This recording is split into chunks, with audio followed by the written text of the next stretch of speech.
On sait que l'Ukraine est un grand producteur de céréales. La Russie est un très grand producteur d'engrais, tout simplement parce que la Russie a du gaz. En quelques chiffres, 25% de l'ammoniac exporté dans le monde est exporté au départ de la Russie. 45% des capacités de production de potasse sont en Russie et en Biélorussie.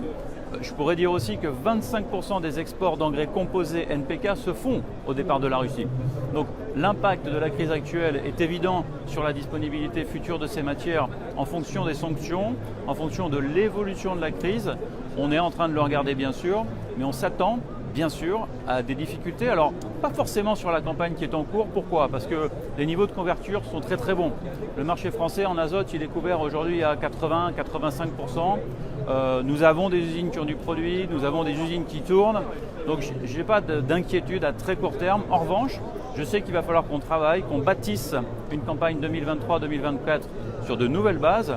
Et je veux dire ici qu'on est en train de développer chez Yara des solutions pour décarboner nos engrais. Et ces solutions de décarbonation des engrais, finalement, reviennent à remplacer le gaz naturel par l'hydrogène de l'eau pour la fabrication de l'ammoniac. On aura ces engrais à partir de 2023 pour les premiers volumes.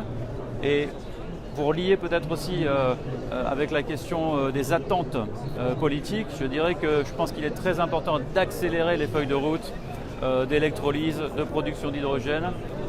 Il nous faut ces engrais verts. Ils sont indépendants du gaz naturel et ils sont certainement non seulement une solution de décarbonation, mais aussi d'indépendance alimentaire.